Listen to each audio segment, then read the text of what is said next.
ब्रिल्स express newspaper reading class में आप सभी का हार्दिक स्वागत है। चलते हैं स्टूडेंट्स आज की हमारी फर्स्ट हेडलाइन की तरफ। हेडलाइन है दिवाली सेलिब्रेटेड विद ग्रेट, आगे लिखा है गेटी। आओ इसे इस फॉर्मेट में पढ़े। गेटी के स्पेलिंग जल्दी से नोट कर लीजिए, GAIETY। इस हेडलाइन में यही एक शब्द है जो प्रॉब्लम क्रिएट कर रहा है। दिवाली सेलिब्रेट की गई विद ग्रेट गेटी। जल्दी से नोट करें, गेटी का मतलब होता है हर्षोल्लास, और आसान भाषा में कहें खुशी। अगर हमने कहना हो कि दिवाली हर्षोल्लास के साथ, बड़े हर्षोल्लास के साथ मनाई गई, तो हर्षोल्लास की इंग्लिश अखबारों में गेटी लिख देते हैं। तो चलो जी, अब हेडलाइन हुई बड़ी क्लियर। हमारी हेडलाइन क्या थी? Diwali celebrated with great Getty. इसका मतलब हुआ दिवाली बड़े हर्षोल्लास के साथ मनाई गई। गेटी का मतलब हर्षोल्लास, आसान भाषा में खुशी। The next headline is festival celebrated with much fanfare. अब यहां पर वर्ड आया है फैनफेयर। त्योहार सेलिब्रेट किया गया विद मच फैनफेयर। क्या मतलब? विद मच फैनफेयर का मतलब है बड़ी धूमधाम से। सो फैनफेयर का मतलब नोट कर लें, धूमधाम। अगर इंग्लिश न्यूज़पेपर में यह हेडलाइन आ जाए तो इसका मतलब हुआ त्योहार बड़ी धूमधाम से मनाया गया। इससे पहले हमने सीखा था गेटी। अगर गेटी शब्द आता है वो भी लगभग वही चीज है। गेटी का मतलब है हर्षोल्लास। अगर फैनफेयर शब्द आ जाए तो इसका मतलब आपने निकालना है बड़ी धूमधाम से, with much fanfare. The next headline is mob torched buses. करें नोट, मॉब टॉर्च्ड बसेस। आओ देखें, पहला शब्द हम सीखने जा रहे हैं टॉर्च, जिसका मतलब है आग लगाना। यह एक वर्ब है। शायद आपके दिमाग में आ रहा होगा टॉर्च, वो टॉर्च, लाइट चली जाती है, हम बोलते हैं टॉर्च निकालो जल्दी से, अंधेरा हो गया। एक तो वो टॉर्च होता है, ठीक है, वो नाउन है। लेकिन आप याद रखें, एक टॉर्च का मतलब आग लगाना भी होता है। टॉर्च मीन्स आग लगाना। एक शब्द यहां पर मैंने पहले भी बहुत बार आपको सिखाया है, मॉब।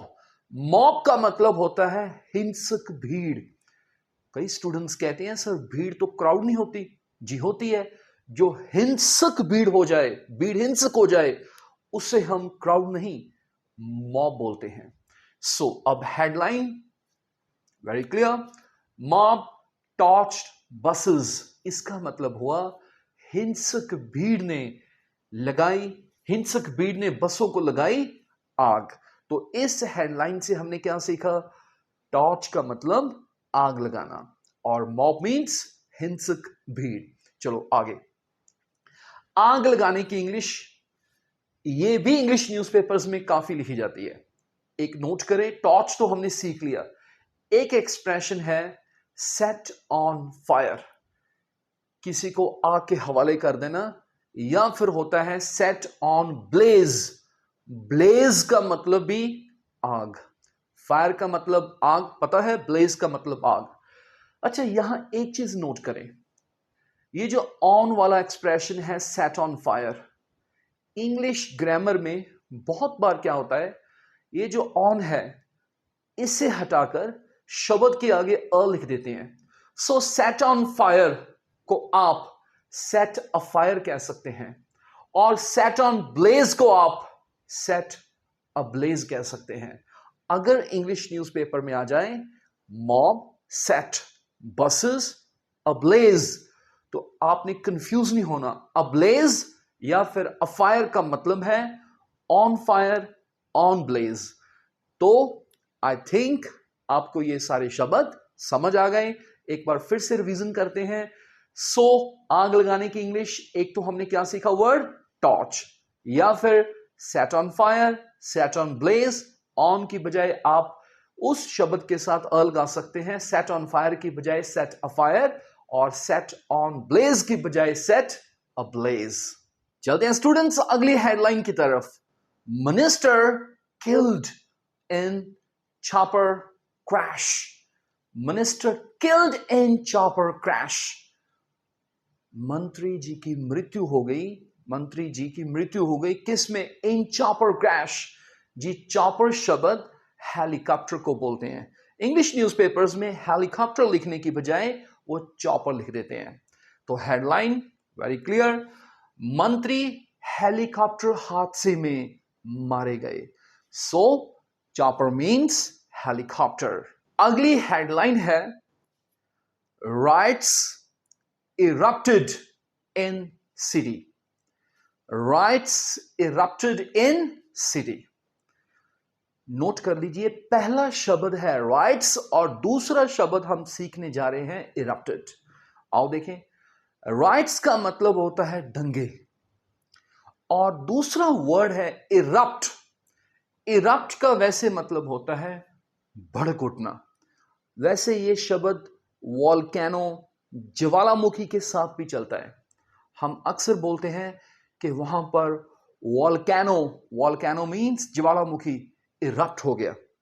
सो अगर किसी शहर में किसी जगह पर दंगे भड़क उठे तो भड़क उठने की इंग्लिश अखबारों में इरप्ट लिखते हैं। दंगों के साथ ये शब्द काफी चलता है।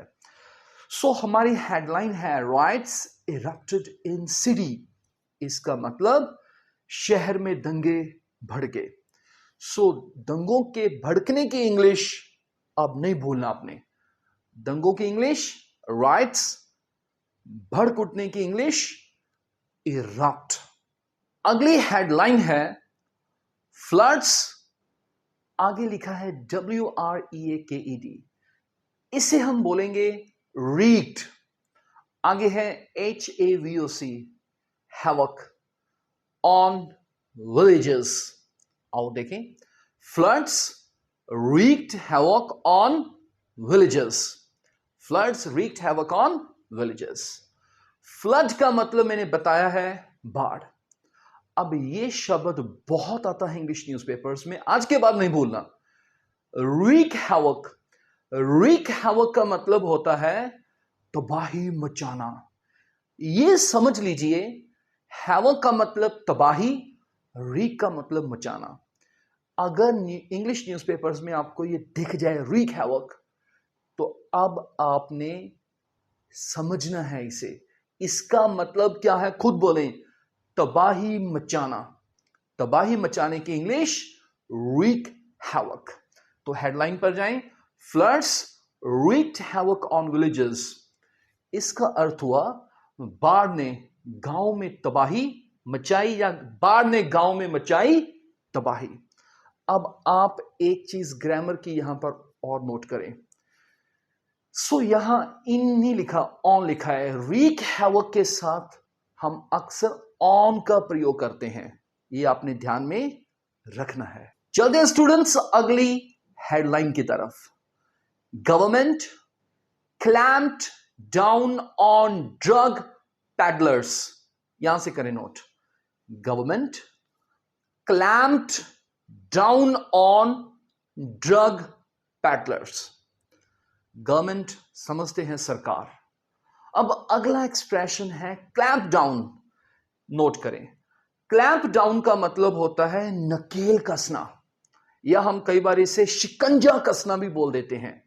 नकेल कसना, शिकंजा कसने की इंग्लिश क्लैंप डाउन। आगे है ड्रग पैडलर्स, इजी है, नशा विक्रेता को हम ड्रग पैडलर बोलते हैं। तो हेडलाइन पर चलते हैं, government clamped down on drug peddlers. इसका अर्थ हुआ सरकार ने नशा विक्रेताओं पर कसी नकेल। नकेल कसने की English clamp down. Drug peddlers का मतलब नशा विक्रेता। अगली हेडलाइन है malaria broke out in city. Malaria broke out in city. अब यहां एक फ्रेजल वर्ब हम सीखने जा रहे हैं। देखिए, नोट कर लें ब्रेकआउट। ब्रेकआउट का मतलब होता है किसी बीमारी आदि का फैलना। ब्रेकआउट का मतलब शुरू होकर फैल जाना। अगर आप ये सोचेंगे सर ब्रेक का मतलब तो होता है तोड़ना, टूटना, तो वो आपका अधूरा ज्ञान है। ब्रेक केवल ब्रेक नहीं यहां पर लगा, ब्रेक के साथ अगर आउट लग जाए तो उसका मीनिंग बन जाता है किसी बीमारी वगैरह का फैलना। सो फैलने की इंग्लिश स्प्रेड आपको पता है, लेकिन ब्रेकआउट एक्सप्रेशन बीमारी के साथ काफी चलता है जब न्यूज़पेपर्स में लिखना हो कि बीमारी शहर में फैल गई।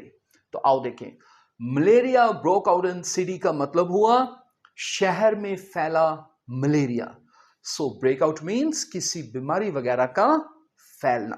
चलते हैं स्टूडेंट्स अगली हेडलाइन की तरफ।